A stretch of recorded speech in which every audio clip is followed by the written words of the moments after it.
Msilale. Bwana Yesu asifiwe. Amen. Muombe msije mkaingia katika majaribu. Maana majaribu itakujaribu lakini isikushinde. Bwana Yesu asifiwe. Amen. Basi Biblia inatuambia kwamba akasema kwamba aliomba akarudi akasema ya kwamba Baba, ikiwa mapenzi yako uniondolee kikombe hiki.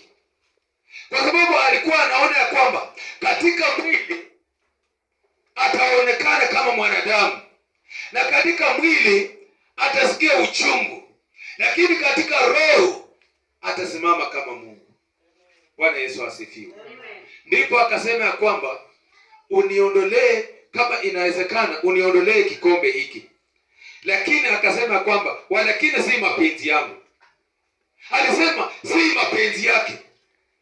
Na kwa sababu ilikuwa ni mapenzi ya Mungu, ili andiko liweze kutimia, akasema ya kwamba mapenzi yako na yatendeke.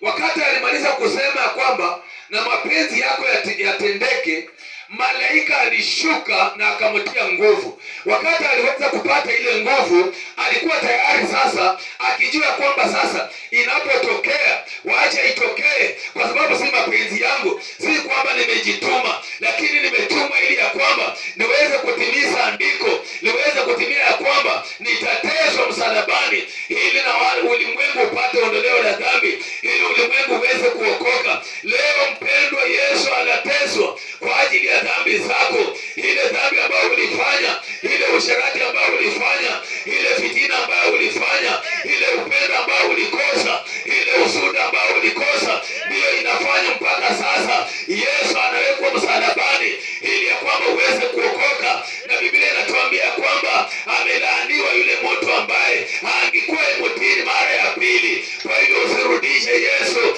katika msalaba tena ukafanya akateswa mara ya pili. Haleluya. Amen. Kwa sababu alishajitoa mara moja, hawezi jitoa mara ya pili. Alipojitoa alimaliza. Biblia inatuambia kwamba hakuna msamaha wa dhambi pasipo kumwaga damu. Kwa hivyo imefika wakati ambapo Yesu anaenda kumwaga damu kwa ajili ya ondoleo la dhambi, ili ya kwamba upate msamaha, ili ya kwamba uweze kusimama, ili ya kwamba uweze kuwa mtakatifu mbele zake. Tafuta utakatifu na uhusiano mwema na Kristo, ili ya kwamba anapoteswa msalabani upate ondoleo la dhambi, uweze kusimama hubiri injili yake, uweze kutangaza neno lake, uweze kusimama na kumshukuru. Haleluya.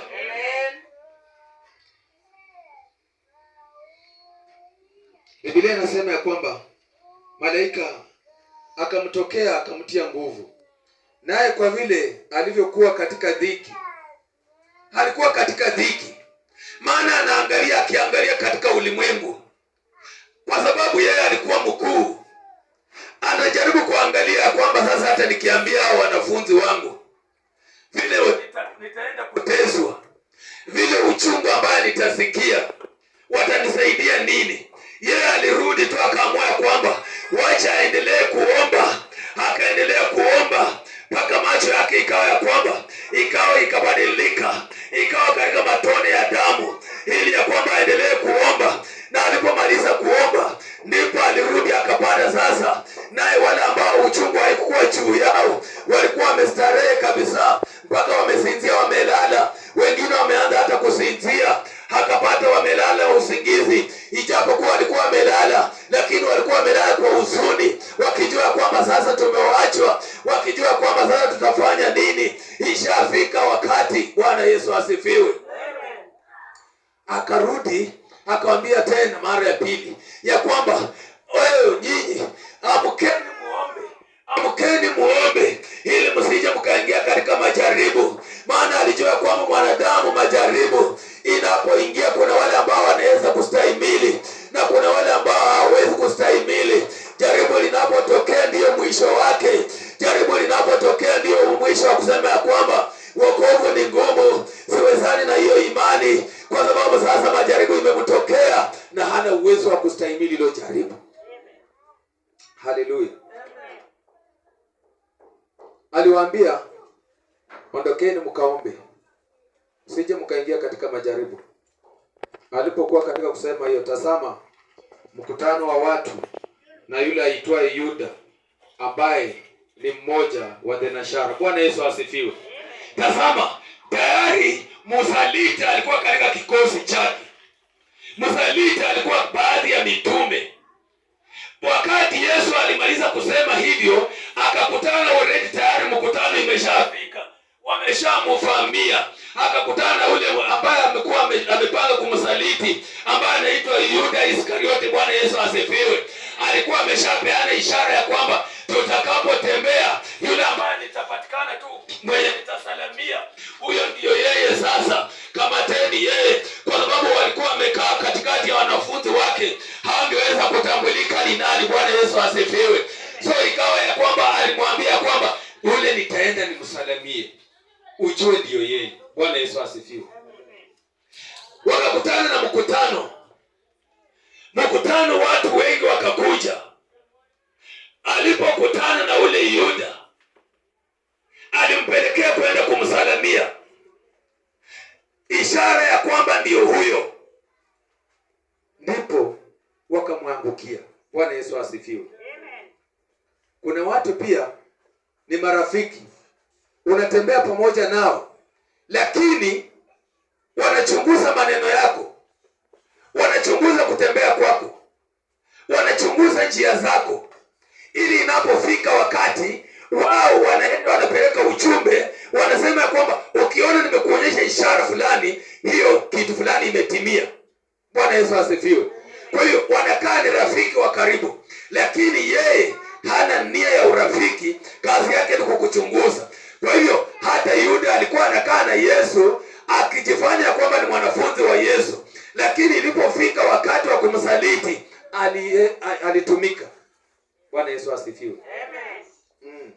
Alitumika, akajifanya, akatangulia kwenda kumubusu. Mjiadhari, kuna busu zingine na kuna smile zingine za unafiki. Haleluya. Mtu anakudanganya kwamba nimekaa bila kukuona, nimekaa muda mrefu sijakutembelea, nimekaa muda mrefu sijui ulikuwa umeenda wapi, lakini ndani ni msaliti. Anakaa Yuda ndani mwake. Bwana Yesu asifiwe. Unafaa kujiadhari,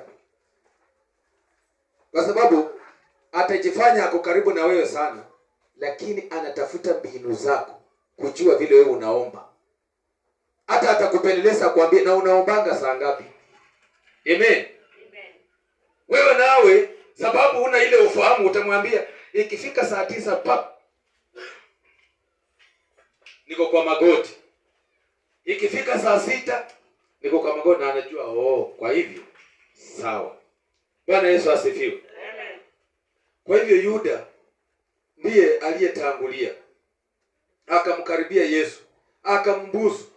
Yesu akamwambia, Yuda, wanisaliti mwana wa Adamu.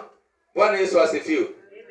Yesu alimuuliza, unamsaliti mwana wa Adamu? Kwa sababu alikuwa ameshajua nia yake. Hakuna jambo lenye lilikuwa limejificha, ila tu ni vile Yesu angesema ya kwamba sitaki hii ifanyike. Bwana Yesu asifiwe. Lakini ni kwa sababu ilikuwa ni kwamba andiko litimie. Ilikuwa ni kwamba ni lazima ifanyike hivyo, ndiposa iweze kufanya nini? Kutimia. Bwana Yesu asifiwe. Wakati huo Petro alichomoka, akavuta upanga, akasema ya kwamba sasa liwalo na liwe. Kuna watu kama Petro kwa nyumba ya Bwana. Je, jiulize, wewe ni Petro ama wewe ni nani katika nyumba ya Bwana? Petro akasema ya kwamba sasa imefika wakati ambapo liwalo kiumane. Bwana Yesu asifiwe. Lakini Yesu akamwambia, rudi nyuma. Amen. Akamwambia, rudi nyuma. Ibilisi, kwa sababu alikuwa sasa anataka kujiweka mbele, lakini Yesu akamwambia kwamba haistahili. Akasema, muwe radhi na vitu vyote. Je, wewe ni Petro katika nyumba ya Bwana?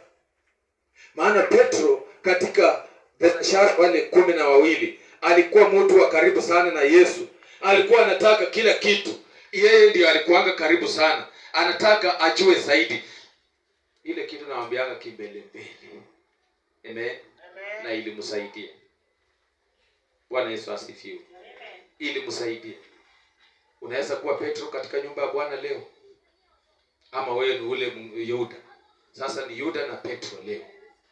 Unafaa ujiulize, wewe ni Petro ama ni Yuda katika nyumba ya Bwana? Ikiwa wewe ni Yuda, nafasi ya kutubu iko. Utubu, Yesu akurudie, akubadilishe wewe Petro, ambao utasimama na uhubiri Injili, ambao utasimama na uponye mioyo, ambao utasimama na ufanye kanisa la Bwana lisimame. Maana katika wale wanafunzi wote Yesu alichagua Petro na akamwambia kwamba juu yako nimelijenga kanisa. Bwana Yesu asifiwe. Kwa mwamba huu, akamuita mwamba. Akasema juu yako nitalijenga kanisa na milango ya kuzimu haitalishinda. Bwana Yesu asifiwe. Amen. Na akapeana funguo na mamlaka yote, ili ya kwamba chochote chenye watafunga duniani hata juu mbinguni kitafungwa. Bwana Yesu asifiwe. Amen. Kwa hivyo leo nataka ukae ukijua kwamba hili neno Pasaka si neno la kutamka tu, lina maana yake.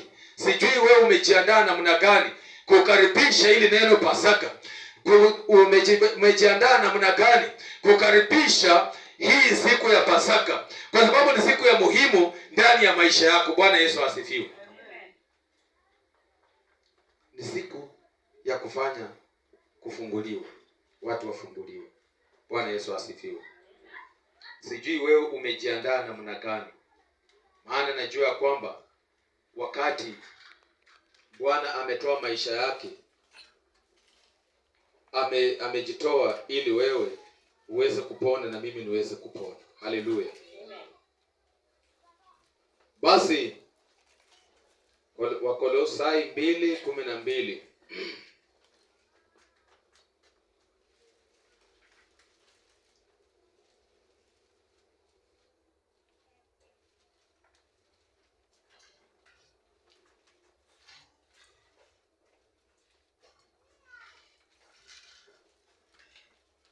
Basi Wakolosai 2:12 Biblia inasema hivi: mkazikwa pamoja naye katika ubatizo,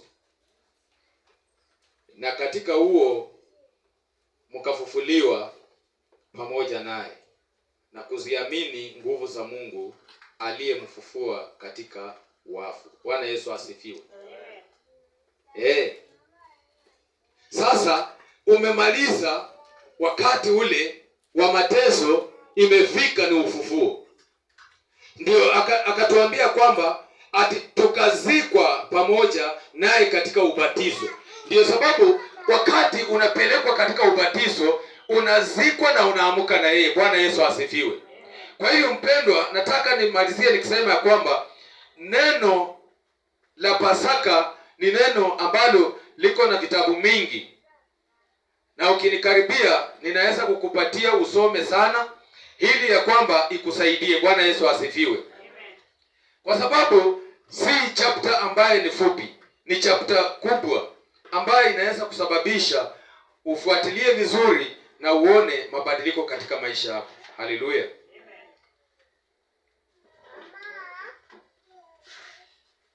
Basi Wafilipi 3:10 inasema, ili nimjue yeye na uweza wa kufufuka kwake na ushirika wa mateso yake,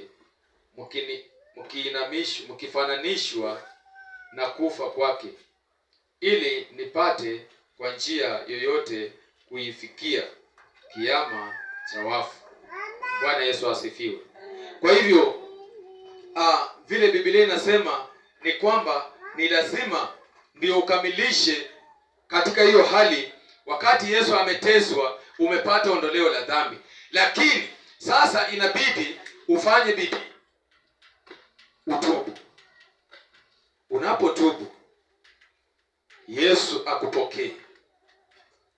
Amejitoa msalabani, ameenda ameteswa, alafu wakati wa tatu anafufuka, ni ishara ya kwamba wewe ambaye ulikufa katika dhambi umefufuka upya. Sasa umeanza maisha mapya. Bwana Yesu asifiwe. Na hiyo maisha mapya ni maisha matakatifu, maisha ambayo yanampendeza Kristo, ambaye akiangalia na anaona ya kwamba kuna mtu wangu katika nyumba ya Bwana. Haleluya. Kwa hivyo mpendwa, uwe mtu ambaye unajua kwamba Kristo amejitoa kwa ajili ya kutuokoa. Mimi na wewe tusimame juu.